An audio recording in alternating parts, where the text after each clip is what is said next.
My name is Dr. Ethan Hayes, and I am a cardiologist. On the evening of March 22, 2004, after an exhausting 14-hour shift, I collapsed on the floor of my own living room, struck down by a massive heart attack. For a harrowing 23 minutes, my brain was deprived of oxygen. For a gripping 23 minutes, I was clinically dead. I understand the weight of that statement. I've pronounced the time of death for countless patients, standing by as their families grappled with grief. I've held the hands of those mourning their loved ones, guiding them through the stark reality of what occurs in the body when the heart ceases to beat. As I stared at the flat line on the monitor, I was convinced, based on all my training, that this marked the end of the story. I was mistaken. Before that fateful night, my life revolved entirely around my work. It had to be that way. The demands of being a heart surgeon are relentless. It envelops you completely. My days became a whirlwind of scrubs, operating rooms, medical charts, and the relentless hum of hospital machinery. I thrived on black coffee and the quiet satisfaction that came from knowing I was making a difference. I was in the business of saving lives. That was my calling. My wife, Chloe, and our 17-year-old son, Josh, are my everything. Yet, if I'm being truthful, they often receive the weary, worn-out version of me, the version of me that was preoccupied with a patient's valve replacement, while Josh was eagerly sharing the details of his day. I was the kind of person who would drift off on the couch just 2 minutes into a movie with Chloe. I believed in God, or at least I thought I did. It was more of a routine than a genuine connection like those quick Sunday morning prayers before a major surgery. It felt more like a habit than a relationship. To me, the real world was the one I could quantify, the one I could dissect and mend. The heart was a remarkable, intricate muscle, a powerful pump at work. The brain, on the other hand, functioned as a complex network of electrical signals. When those signals ceased, so did you. It made perfect sense. It felt definitive. I placed my trust in science because it was tangible. I could see it. I could touch it. But then something unexpected happened. This new reality was intangible, yet it felt more real than anything I had ever experienced. By that evening, I was utterly drained. As I stepped into the house, the inviting aroma of garlic and herbs enveloped me. Chloe was busy in the kitchen, crafting a delicious pasta dish. Meanwhile, Josh sat at the table, absorbed in his phone. I dropped my keys into the familiar little wooden bowl by the door, a ritual I performed every single night. I recall the moment I began to unlace my shoes. Suddenly, I felt a pressure in my chest. Not quite pain, at least not initially, just a tight, constricting sensation, as if an unseen fist was tightening around my heart from within. My first thought was that it must be indigestion, a doctor's denial. It wasn't just pressure, it was fire, an excruciating white-hot agony that stole my breath away. I remember desperately trying to call out to Chloe, but all that escaped my lips was a mere gasp. My legs buckled beneath me, and the last image etched in my mind was the grain of our hardwood floor rushing up to meet my face. And then, there was nothing. No pain, no panic, just an enveloping silence. A deep, profound, and peaceful silence. I felt weightless, as if I were floating. When I opened my eyes, I was greeted by what seemed like a haze, and I found myself gazing down at my own living room. It was the strangest experience. The chaos around me was palpable, yet I felt an overwhelming sense of calm. There I was, my body crumpled on the floor, and I could see Chloe rushing in from the kitchen, a dish towel still clutched in her hand. Panic filled her voice as she screamed my name. It was a sound that should have broken me, yet it felt distant, as if I were watching a scene unfold in a movie. I watched my son Josh drop his phone. His face was ashen, and his eyes were wide with a terror I had never witnessed before. He was on the phone with 911, his voice trembling as he conveyed the urgent instructions. He began chest compressions just as I had taught him years ago during a just-in-case lesson. Remarkably, he executed each movement flawlessly. His technique was impeccable. My mind, the mind of a doctor, was meticulously analyzing his technique. The depth was impressive, the rhythm steady. "Don't forget to breathe, son," I reminded myself. Strangely enough, I wasn't scared. That's the part that's so difficult to articulate. Below me, chaos and fear reigned. But in my mind, where I was, there was only a profound sense of peace. A peculiar, timeless peace enveloped me. In that moment, I felt more authentically myself than I ever had before. The burdens of work, the anxiety over bills, and the weight of exhaustion had vanished, leaving me unencumbered. It was just me, truly, the real me. The room began to dissolve around me, as if the colors were softly melting at the edges. Chloe's cries and the distant wail of sirens faded into the background, becoming mere whispers. It wasn't a tunnel of light that beckoned me. Instead, it felt as though the world I once knew was a curtain, slowly and gently being drawn back. And beyond that curtain lay a radiant light. It wasn't the glow of a light bulb or the warmth of the sun. This light was alive, pulsating with an essence that defies description. It embodied pure love, unconditional acceptance, and profound knowledge. It was everything, all at once, a magnificent tapestry of existence woven together in a single, breathtaking moment. It was warm, enveloping me like a comforting blanket. For the first time, I felt a profound sense of safety. From this extraordinary living light, a figure began to emerge. It wasn't the familiar image of a bearded man in a robe as depicted in church paintings. His form radiated that same light, but in a way that felt more concentrated. He shone brighter than 1,000 suns, yet I could gaze at him without discomfort. Instead of hurting my eyes, his brilliance seemed to heal my very soul. In that moment, I knew exactly who he was. I didn't need anyone to tell me who he was. Every fiber of my being knew him instantly. It was Jesus. He didn't communicate through spoken words. His voice wasn't made of sound waves that vibrated against my eardrum. Instead, his voice resonated as thought itself, a profound understanding that transcended mere language. It was a moment of communication that reached deep into the very essence of my being.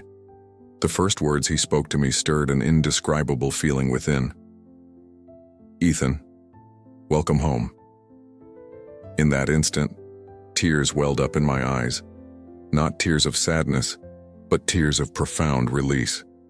All the walls I had meticulously constructed around my heart throughout my life, those barriers of professional distance, scientific skepticism, and emotional exhaustion, suddenly crumbled into dust. In that moment, he truly saw me, not as Dr. Hayes, the cardiologist, but as the person I am beneath the surface. He saw Ethan, the weary husband, the anxious father, and the little boy within who still feared the darkness. He perceived every mistake I had ever made, every selfish thought that crossed my mind, and every instance of pride I had clung to. But he didn't merely observe it all. He loved me despite everything. When he looked at me, I glimpsed the entire universe reflected in his eyes. I witnessed galaxies being born and fading away, and I felt the weight of every life that had ever been lived. Yet in that same gaze, it was as if I were the only person who had ever existed. His attention, his affection, was solely directed at me. It was both exhilarating and daunting. It felt utterly perfect.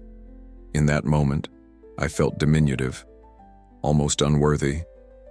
I reflected on my life, how I had pursued prestige relentlessly, how I had sidelined my family in favor of my career, and how my prayers had often devolved into mere lists of demands. I attempted to speak, to offer my apology, but he gently interrupted me. "Peace," he said, and in that moment a profound sense of tranquility enveloped me, one that transcended all understanding. It washed away my guilt and shame, leaving me with a pristine slate, free from the burdens of the past. He had something important to share with me. "I want to show you what truly matters," he said, his eyes filled with purpose. "I want you to see the world through my eyes." Suddenly, the scene around us transformed. I found myself back in my living room. But it felt different now, charged with a new energy. I could perceive the physical world around me, yet I also had the uncanny ability to see beyond it. The spiritual realm unfolded before my eyes, layered over everything in sight. There I was, lying on the floor. I watched as Josh, weary but determined, continued to administer CPR. In the midst of this chaos, I saw the paramedics burst through the door, swiftly connecting me to a defibrillator. I heard their shouts, sharp and urgent, and felt my body jolt in response. There was no rhythm, just chaos. One of them spoke, but then my gaze shifted and I saw her, my wife, Chloe. She was backed into the corner of the room, surrounded by the medical team. She knelt on the floor, her hands tightly clasped together, her face pressed into the carpet. From deep within her heart and spilling forth from her lips emerged a torrent of emotions. They weren't mere words. They flowed like streams of pure golden light. They poured out of her, enveloping my body on the floor. "Jesus spoke to me," she said. "That is faith, Ethan. That is what prayer looks like in this moment." In between each wave of emotion, I caught sight of my son, Josh. Tears streamed down his face, a poignant reflection of the intensity surrounding us. With each gentle push against my chest, he whispered, "Don't go, Dad. Please, God, don't let him leave. I need him." His words transcended mere sounds. They were like arrows of shimmering silver light, soaring straight up into the heavens. Then, the scene shifted. I found myself gazing at my mom, hundreds of miles away in her cozy little house in Florida. She was peacefully asleep when, out of nowhere, she shot upright in her bed. Confused and disoriented, she couldn't quite grasp what was happening, but she felt an undeniable jolt in her spirit. She knelt beside her bed, her heart heavy with worry, and began to pray. "Lord, please protect my family. Watch over Ethan, Chloe, and Josh." A sense of urgency filled her voice as she continued, "I don't know what's wrong, but I trust them to your care." In that moment, her prayer became a shield, enveloping her loved ones in a protective embrace. I watched as it took shape, a radiant golden dome of light enveloping our home. But then I glimpsed the darkness. It was real, and it filled me with dread. I could see them, shadowy, distorted figures drawn to the chaos, feeding off the fear that hung in the air. They circled around my body, their whispers laced with deceit, seeping into the ears of the paramedics.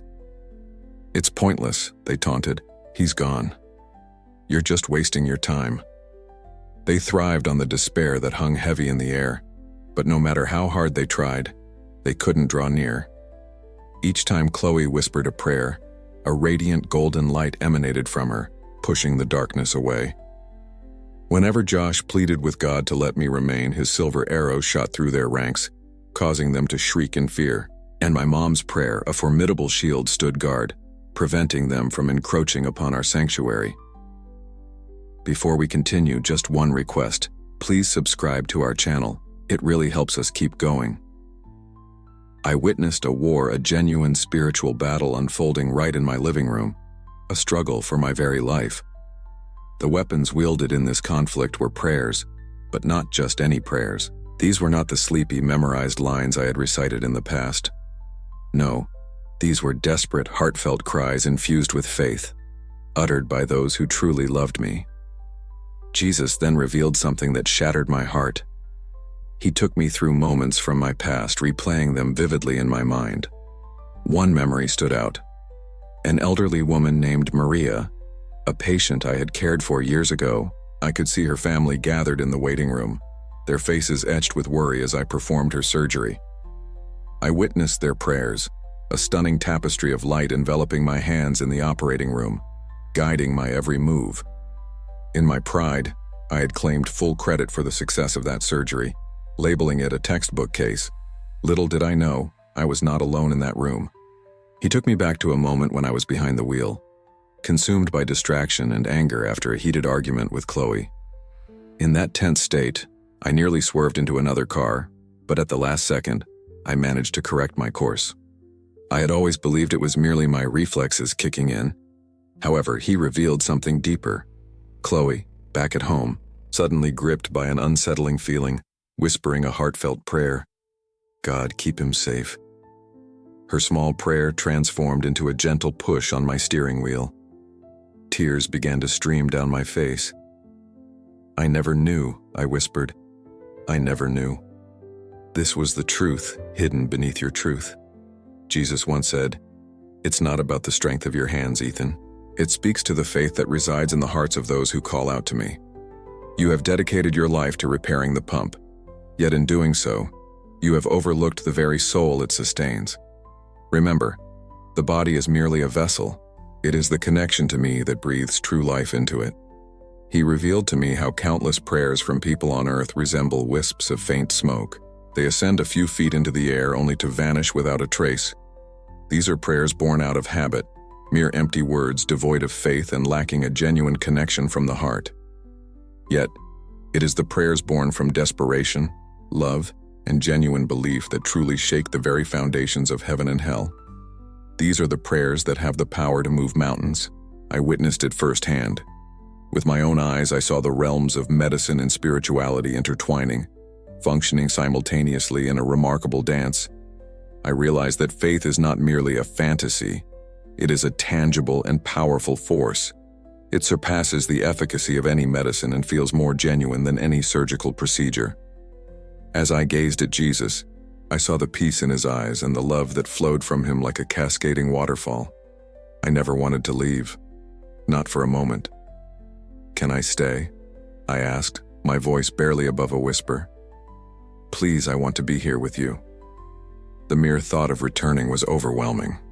Going back meant facing the pain, the stress, the exhaustion, a world where the truth remained hidden from me.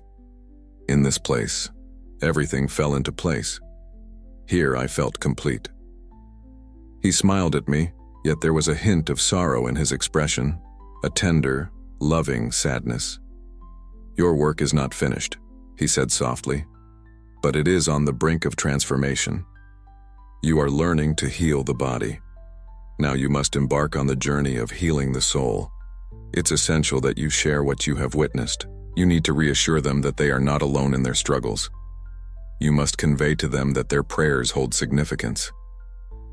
As he gazed into my eyes, I felt an overwhelming wave of love wash over me, fortifying my spirit for the task that lay ahead. "You have to go back now, Ethan," I said, my voice barely above a whisper as tears streamed down my face. "I don't want to. The weight of it all felt unbearable. It's too hard there." "I will be with you," he promised, his voice steady and reassuring. "You won't be alone. But they need you, Ethan. Chloe needs you. Josh is counting on you. There are others out there who need to hear your story, particularly those who only trust what they can see." He placed a hand on my shoulder, and in that moment, I felt an overwhelming surge of light, love, and peace. It intensified, searing this memory and this truth into the very fabric of my soul. I realized I had no choice in the matter. This wasn't just a command. It was a calling, a sacred duty that weighed heavily on my heart.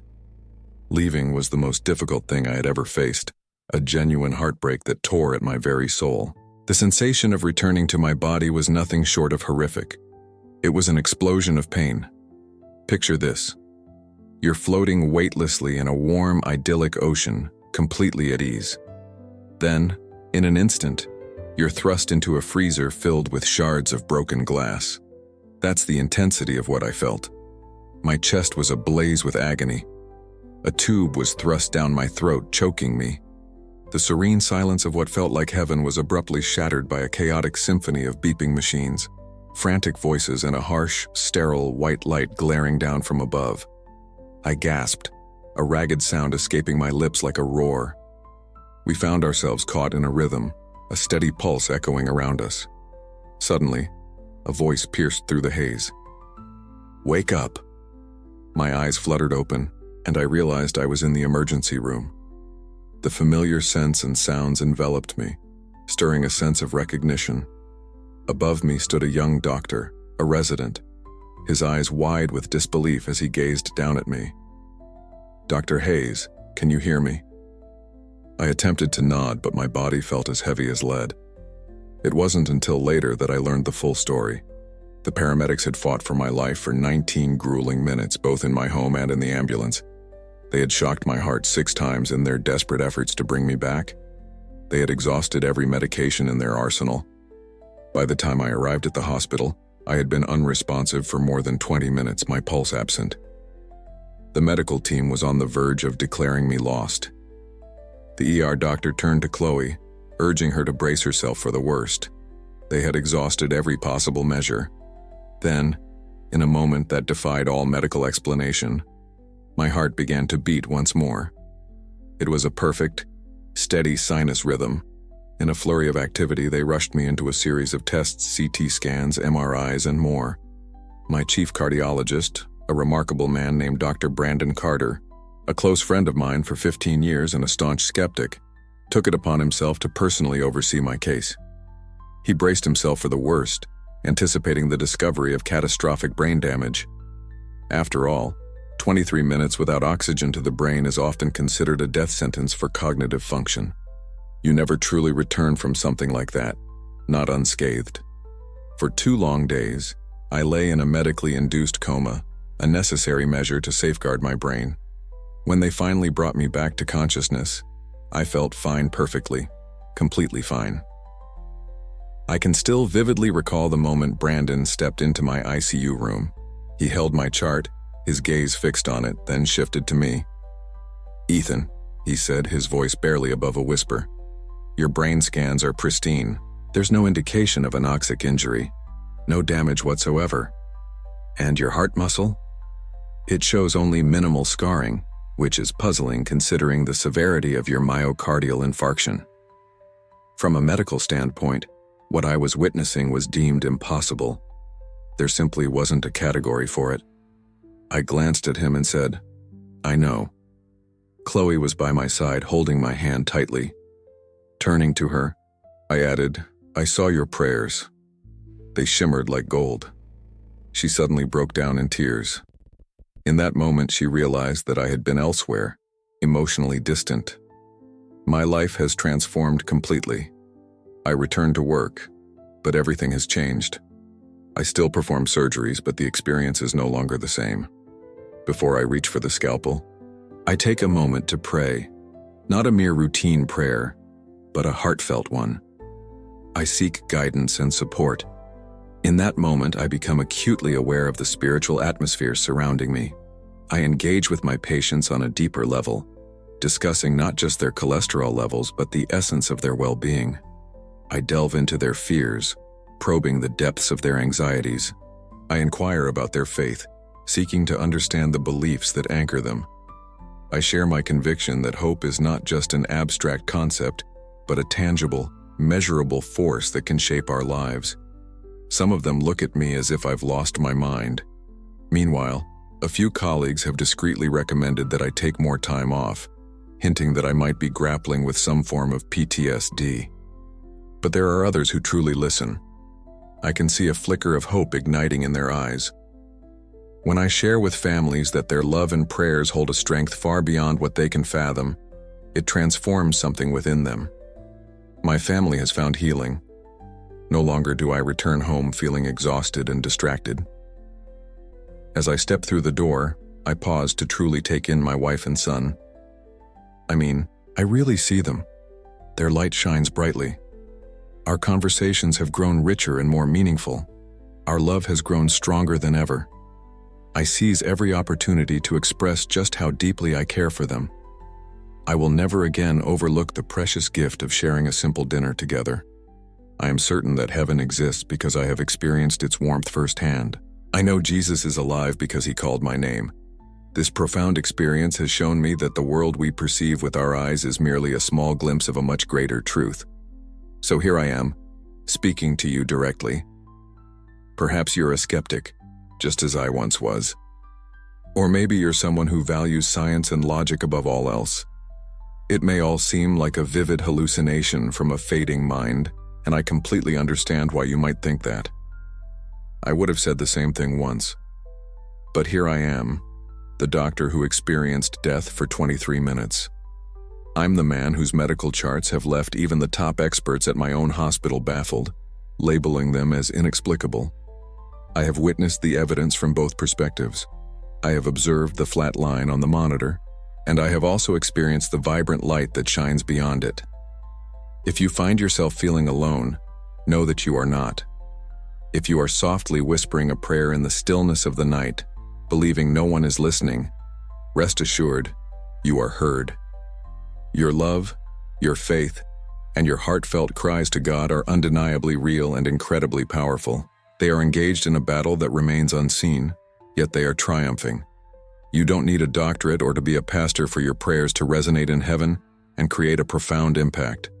All you need is an open heart, one that cries out with honesty. So, I urge you, never give up. Keep praying, keep loving, for these are the only things that truly matter. Heaven is real, and it's closer than you might imagine.